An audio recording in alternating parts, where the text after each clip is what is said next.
Whether one is a progressive or a Democrat or a conservative or a Republican or somewhere in between, there is a deep understanding in this country that we are living in a rigged economy, and people are increasingly angry and frustrated about the growing inequality and unfairness that they see all about them.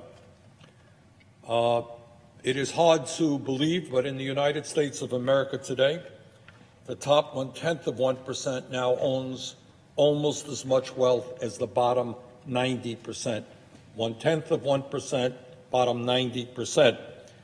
Study just came out fairly recently indicating that in the United States of America today, the three wealthiest people in our country, Bill Gates, Jeff Bezos, and Warren Buffett, now own more wealth than the bottom half of the American people. Three people own more wealth than the bottom half of the American people. Meanwhile, while the very, very rich get richer, some 40 million Americans are living in poverty. These are people who are struggling today to figure out how they put food on the table for their kids, how they put gas in the car in order to go to work, how they pay their electric bills, how they deal with child care. 40 million people living in poverty. Middle class is disappearing. People working 2 or 3 jobs. Young people, for the first time in the modern history of this country, may well have a standard of living lower than their parents. And on top of all of that, we remain the only major country on earth not to guarantee health care to all of our people. 28 million today have no health insurance. Many more are underinsured, and if our Republican colleagues get their way, they're going to throw another 20 or 30 million people off of the health insurance that they have. But it is not only the reality of grotesque levels of inequality that are making the American people despondent and angry. It is the reality that the people on top, with their wealth and with their power, can access lawyers and accountants who are able to manipulate the system to benefit themselves at the expense of everyone else.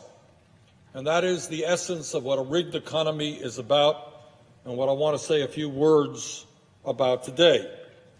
In my view, one of the great crises facing our world, and we are in a world of many crises, is the rapid movement toward international oligarchy, in which a handful of billionaires own and control not just a significant part of the American economy, but a significant part of the world economy.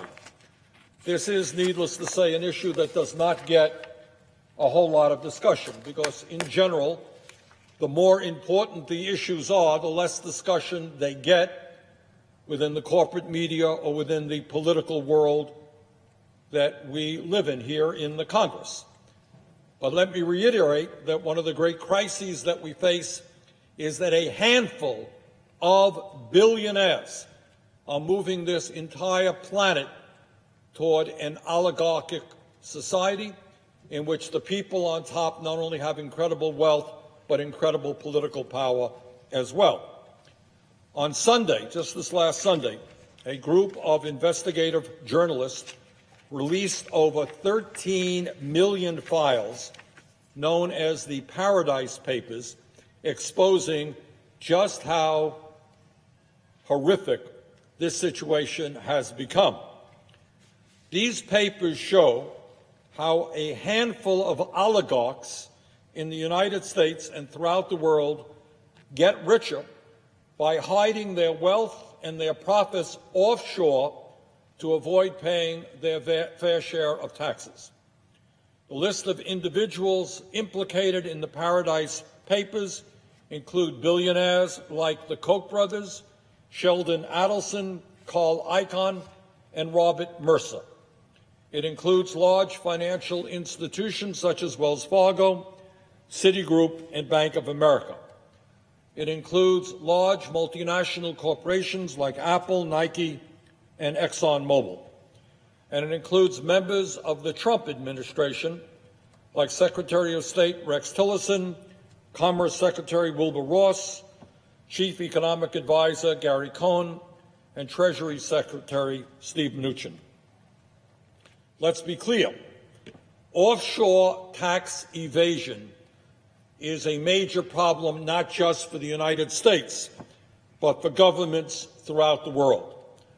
And this is really quite unbelievable, but in the year 2012, the Tax Justice Network estimated that at least $21 trillion, $21 trillion, a number almost beyond comprehension, is being stashed in offshore tax havens around the world. Imagine that. $21 trillion flowing into tax havens in the Cayman Islands, Bermuda, Luxembourg, all these places around the world where the billionaire class and large corporations are stashing their money, not only to avoid taxes in the United States, to avoid taxes in Great Britain, avoid taxes in France, Germany, et cetera, et cetera. Now, you know, it's a funny thing about these guys. All of these billionaires, they love veterans, and they love the military, and they want to see us rebuild the infrastructure, and they want to see our kids get a good education. But you know what? They don't want to pay taxes to make that happen. They want ordinary people to pay the taxes. So Republicans here want to increase military spending by $50, $60 billion. Not the billionaires who are going to pay the taxes on that. They got their money in the Cayman Islands. It's the working class, the middle class, upper middle class who will pay, not the billionaires. They love America, except when it comes to accepting their fair share to make sure that we continue to provide the services that our men, women, and children need.